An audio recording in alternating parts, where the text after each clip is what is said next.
Anyway, one Thursday morning, while still wondering if to miss this specific prep, I found some uneasiness. The urge of going to class shaking me down. Luckily for me, I had consultants, so I turned to them and said something like, "Yo, Mark, you going for preps or what?" And they say something like,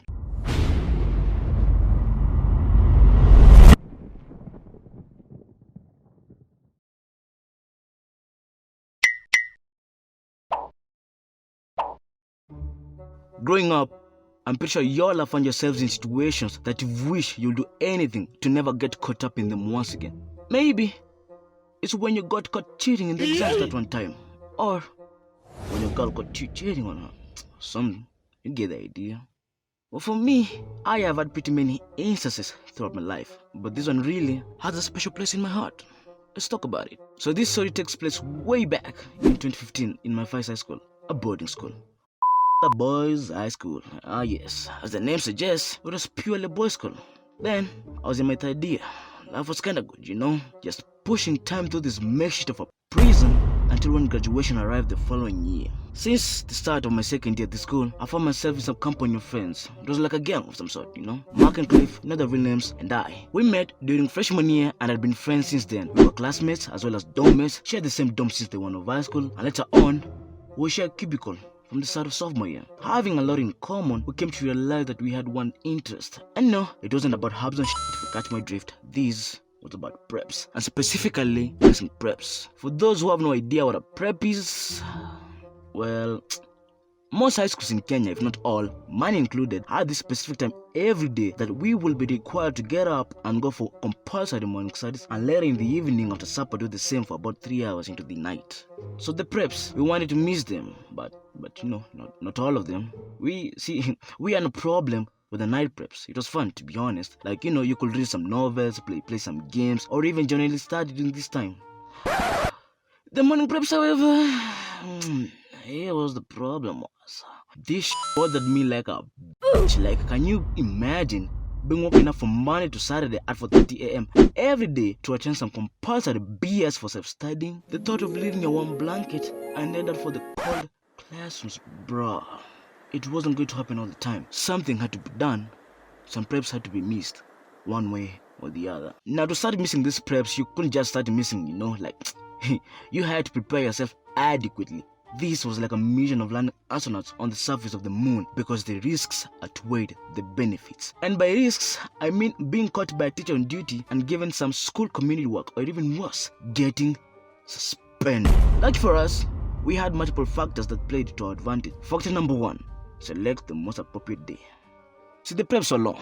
They ran from 5 a.m. to 6:30 a.m. After that, there was the cleaning of the dormitories, you know, grooming and stuff that took 1 more hour. And after that, we'll meet on the assembly ground. That was the timetable for Mondays, Wednesdays, and Fridays. On Tuesdays, we had the meetings.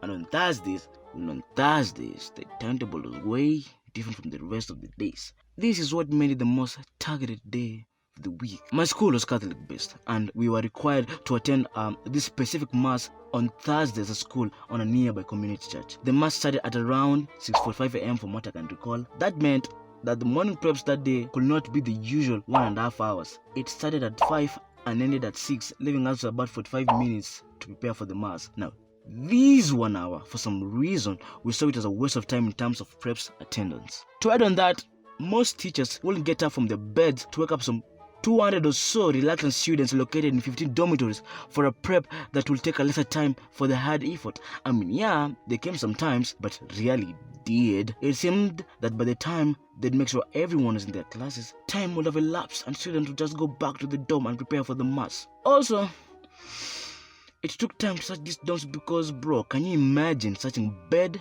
by bed, dorm by dorm of up to 1,800 students? And some people are skilled, you know, you could chase them and they would take a turn and return to the dormitories. All these things in play, this will allow us more time to sleep or even hear commotions coming from over there, and in a way, we would be alerted earlier on to run to class. Factor number 3, our dormitory was the high end of infrastructure in this school. It was a 2-story building that, lucky for us, came with its benefit. There were 3 entrances, here, and the main one here. If a teacher would come in through this one, by the time he arrived at our spot, we would have escaped through here. And when he came through here, we will have more options. See where I'm getting with this? We had literally everything planned out. Trust me, bro. We were pros. We knew our way around this dark world. It was ours. Now, one of my buds, Mark, had his bed on the edge of the wall. I was in the middle, and Cliff was on my left. Now, Cliff... this dude had a problem. See, this nigga didn't bathe. Like, water was a foreign thing for him. Like, he said he was asthmatic, and that's why he was afraid of water and not supposed to touch it. Yeah, he was asthmatic, but nigga, this dude stank. The only time he came across water was when he had to write its molecular compound during chemistry tests. He had betrayed the thousands of years of evolution of humanity. But, see, he was my bud, and I could tolerate that. It was his body, he can do whatever he wants with it. Whatever, I don't care. What I couldn't tolerate, however, was when he slept. He just crossed the boundary for me. There were many mornings where I would wake up to find his hand or head inside my territory. And I didn't like that. I was a clean dude, looking good for me, you know? Just like my mama taught me. And this failed experiment of evolution came to ruin my peace of sleep, so what did I do? There was this culture that I'd found in school, and I'm pretty sure I left it. Some students usually tied mosquito nets around their beds. Goddess of malaria in Africa, thank you, you're welcomed. And some went ahead to add bed sheets all around to envelope it, which wasn't necessary. And the school administration even disallowed it. But rules are rules, and students will just remain students. So I did exactly that, but mine had a purpose, two to be precise. One, this kept Cliff out so that I wouldn't wake up in the morning to find his food in my mouth. And two, it afforded me some privacy as it made me not to be viewed by students passing through the dormitory highway. Whenever I was in there, I felt like I was in a villain's underground lair. My bed was bomb AF. If it were an Apple product, it would be an iPad 12 Pro Max V2 6th Gen Squared Pro Double Max. Anyway, one Thursday morning, while still wondering if to miss this specific prep, I found some uneasiness. The urge of going to class shaking me down. Luckily for me, I had consultants, so I turned to them and said something like, "Yo, Mark, you going for preps or what?" And he says something like, "Nigga, I ain't going for nigga, I'm trying to sleep." I turned to Cliff and asked him the same question, and this says, "Mwambia preps acha to preps. Mwambia serikali kupe grades." Then there's off. It even didn't take a flinch for me to be in. This was a girl, sweet dream mama land, here I come. Time must have really gone so fast, but I remember waking up to a voice calling out, Is anyone in here? I immediately recognized the voice. Quickly report to class if you're still in the dormitory. Yes, the deputy principal discipline. Now, this nigga didn't joke around. He was the one responsible for giving out suspensions and expulsions, had probably half the school hating him, and was creating some quick enemies from students. We are gonna call him Mr. Limpopo. Now, what we had feared most came true. The enemy was here. Now, for those with poor beds like Cliff, the end was imminent for him. I had a bunker basically, and Mac, I turned to see him abandon his bed and hide under it. Okay, see, that there was survival mode 4K. Now, the lights are out, obviously, and it's pitch dark. But this Mr. Limpopo guy had this huge torch that if he shone it towards you, your soul would literally leave your body thinking that it had finally seen the light. We had our game. He had his. He then starts climbing the stairs, and I swear each and every one of us has their hearts in their mouths except for me, because nigga, this is Skella, nigga. It's pitch dark and silent, and I can see the light approach with the footsteps. There was a way that teachers walked, and you will immediately recognize that that was a teacher. Plus, this teacher had a humongous bright dot that really gave away his identity easily. So there I am, glued to my spot, patiently waiting for this nuisance to disappear. Mark is under the bed, calm as usual, and Cliff, this nigga was exposed like... He's dead. I hear him approach the first floor, and in my mind, I'm like, nobody move a muscle. Cliff just flashed out of there. The dude just dipped. I have never seen someone run that fast. If Usain Bolt saw that, he would have retired the following morning. I, however, have no time to process what just happened. I still have to play dead like I'm not here. The enemy is approaching, so the silent game continues. We had done this way too many times. Just keep quiet and we'll be okay.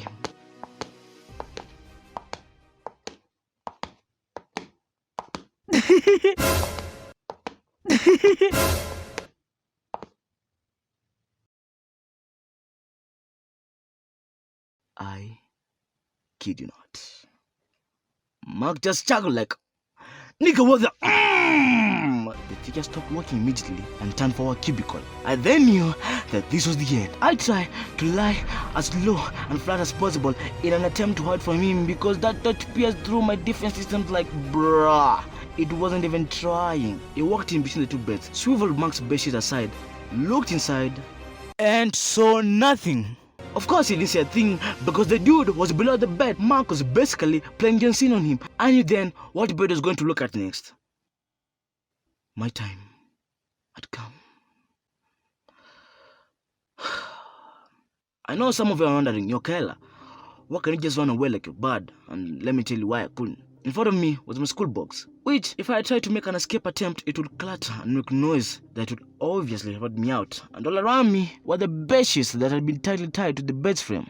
And if I was fortunate enough to run away and by chance he spotted me, he would have known the location and he would have come for me obviously after the morning prep. And things would have gone downhill from there. The mission was to not be caught and do not give a location. I'm watching him search the empty bed and the things that were running in my mind. Wait. I just wish that I could get out to my conscience and go and scream to that deputy principal that the person was looking for was under the bed. But it wasn't gonna happen. He was gonna catch me. He was gonna suspend me. And my mom was going to murder me. Two things African, especially Kenyan moms, don't joke around with are religion and academics. I knew she was gonna kill me. I was gonna end up dead. I was gonna end up missing, you know. I was gonna appear in Invasion Discovery. Either disappeared, blood relatives, or who knows what. I can die today. I hadn't kissed my crush yet. God of preps. Please not today. Not today. The teacher turned to my bed and I saw the torch. I closed my eyes and waited for the worst. Can I hear strikes again? What just happened? I couldn't believe it. The dude just left. I heaved a sigh of relief, still contemplating what had happened. Like, whoa, he just left. I kid you, I almost myself that morning. Eventually, when he was gone, we abandoned our mission and we headed to class to finish the rest like 20 minutes of preps remaining. I asked Mark why he had laughed, and the dude said that the image of Cliff running was in his mind at that particular time, that it was too fun for him to hold it back, so let it out, you know. I almost hit the guy. I mean, he almost sent me home. How do you laugh in the face of danger? I won't lie though, it was really funny that I also laughed. That day we made fun of Cliff for being a chicken. Funny thing, you think that we had learned from this experience and we will change. Guess what? We had done this a couple of times and we are still going to do even more times. But one day, time will catch up with us. Well, it's me. But that is a story for another day. Moral of the story. Just follow the rules, man, you know. Because that's the right thing to do. Something. And when you don't, then make sure you don't get caught. Yeah.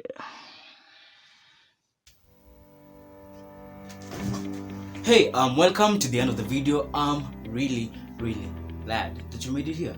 If you don't know me, my name is Kayla again. Now that you're here, it probably means that maybe, just maybe, there's a chance that you enjoy this video. I mean, statistics don't lie. You feel me?